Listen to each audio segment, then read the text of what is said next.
Bueno muchachos, iniciamos un nuevo capítulo que está relacionado con lo que es la biomecánica de la columna vertebral, para lo cual vamos a hacer un abordaje breve de un recordatorio anatómico respecto a las características generales de la columna, para después pasar a la funcionalidad de la columna y después analizar la biomecánica de manera específica. Entonces, como ustedes ya saben, la columna vertebral es un segmento que está conformado por diversas estructuras anatómicas que tienen una similitud, ¿verdad? Ellas son justamente las vértebras. Cada una de estas estructuras va a tener un punto articular con la siguiente estructura que está en sentido caudal, para así permitir una organización compleja que tiene cierta funcionalidad en cuanto a movilidad, pero también tiene limitaciones respecto a las características propias de la anatomía de cada una de las vértebras, ¿no? Entonces, una vértebra para nosotros, ¿qué es? Una vértebra representa a una estructura que es la unidad funcional de la columna vertebral y que tiene la capacidad de generar un desplazamiento, pero no de forma independiente, sino de forma conjunta. Por eso es que tenemos músculos que se van a agrupar en distintas partes de la columna vertebral rodeándola, para permitir que un gran número de vértebras de manera conjunta vaya a generar un desplazamiento en los planos que justamente se puede generar dicho movimiento, como es el plano sagital, plano coronal y el plano transversal. Entonces es por eso que cada una de las vértebras tiene una característica peculiar, pero en general todas las vértebras van a tener las partes anatómicas similares, como lo vemos acá en esta diapositiva. Aquí tenemos a las vértebras, a la vértebra cervical, a la característica vértebra cervical, aquí a la vértebra lumbar y aquí a la vértebra dorsal. Si nosotros nos damos cuenta, todas las vértebras tienen las estructuras organizadas de manera similar. En la parte anterior tienen un cuerpo como tal, que tiene una cara superior y una cara inferior. La cara superior mira hacia la región craneal y la cara inferior hacia la región caudal. Entonces, en todas las vértebras nosotros apreciamos eso. Aparte, las vértebras tienen una apófisis espinosa en cada una de ellas, que tiene una perspectiva posterior. Algunas están un poquitito más rectas, otras están inclinadas hacia abajo, otras mucho más prominentes en sentido inferior, dependiendo de la característica de cada una de ellas. También todas las vértebras tienen sus apófisis transversas.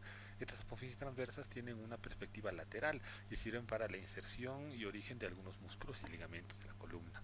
Luego tenemos un agujero vertebral. Dependiendo del segmento que estemos analizando, hay algunas vértebras que tienen un agujero mucho más prominente en la región superior y mucho más pequeño en la región inferior. Esta vértebra lumbar, miren cómo lo tiene el agujero mucho más cerrado.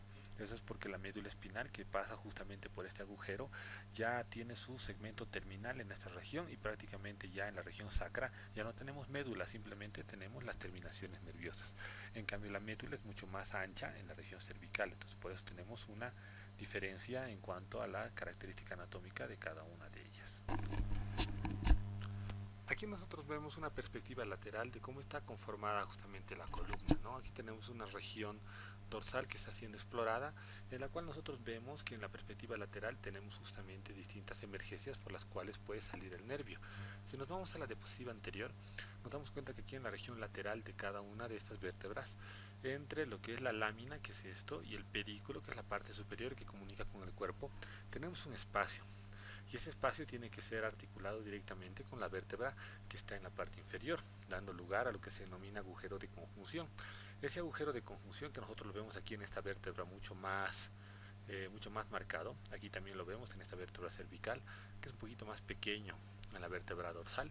Tenemos aquí el espacio por donde va a salir el nervio. Entonces, eso es importante, sobre todo cuando nosotros queremos valorar la característica estructural de una vértebra respecto a su cambio de posición, que pueda generar una compresión radicular. Entonces, cada una de estas vértebras como tal tiene su arquitectura similar. Las únicas diferencias principales son que las vértebras cervicales, las dos primeras vértebras, el atlas y el axis, tienen una diferencia anatómica, porque el atlas se va a articular directamente con el axis mediante la apófisis odontoides, y también el atlas se va a articular mediante los cóndilos del atlas con los cóndilos occipitales, para permitir que se dé lugar a la articulación occipito-atloidea, ¿no? Después las demás vértebras tienen la misma forma de articularse, ¿no? Que es cuerpo con cuerpo, apófisis espinosa con apófisis espinosa, apófisis transversa con apófisis transversa, lámina y pedículo con lámina y pedículo de la vértebra correspondiente.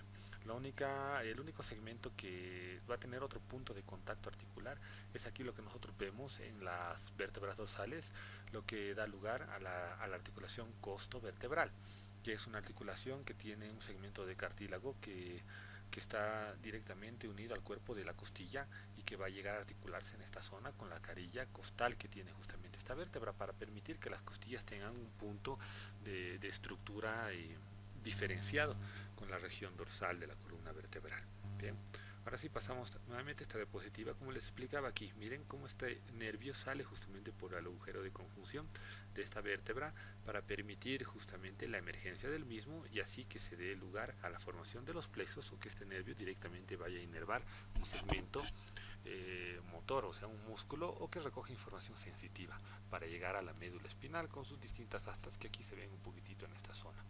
Aquí entre cada vértebra nosotros vemos un segmento de fibrocartílago que está bastante desarrollado, muy prominente, que tiene una característica de tener un porcentaje de agua del 85 a 90%, que permite de esa forma generar amortiguación ante impactos, ante movimientos bruscos, que es el disco intervertebral.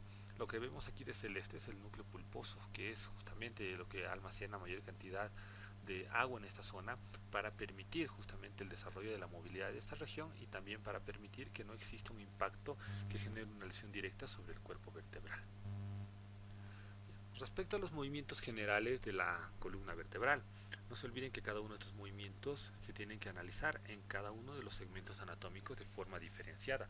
Nosotros tenemos que verificar cuál es el segmento más móvil dentro de todas las regiones que nosotros vamos a explorar de la columna. No se olviden que hay alguna región que es mucho más limitada en cuanto al movimiento, sobre todo por las características anatómicas, como es la región dorsal. En cambio, la región cervical y la región lumbar tienen mayor libertad y por eso es que entre ellas se reparten el porcentaje mayor de movilidad.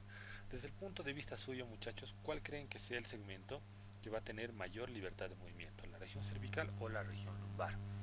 A ver, les doy 5 segundos para que puedan pensar, para que puedan recordar esto.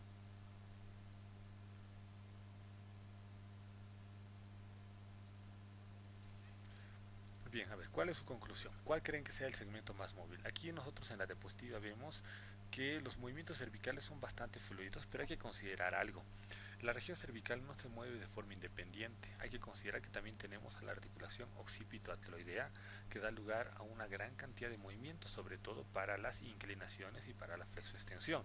La articulación occipito-ateloidea es una articulación condílea que permite 4 movimientos. Entonces la flexión tiene mayor libertad respecto a la extensión y respecto a las inclinaciones laterales. Por eso que cuando nosotros hacemos flexión cervical, a veces también se suma el movimiento de esa articulación para permitir que se dé una libertad más grande. Entonces por eso muchas veces hace presumir de que esta zona es la más móvil, pero en realidad la zona más móvil es la región lumbar, porque en la región lumbar nosotros tenemos aproximadamente la mitad del movimiento total de la columna vertebral, casi el 50% del movimiento se da en la región lumbar. El otro el otro 30 a 40% se da en la región cervical y el 5 a 10% se da en la región dorsal. Entonces, cada uno de estos segmentos, con todos los puntos anatómicos que nosotros hemos revisado, va a generar un movimiento global y ese movimiento global es el que nosotros a veces analizamos cuando le pedimos al paciente que realice alguna prueba específica de movilidad de esta zona.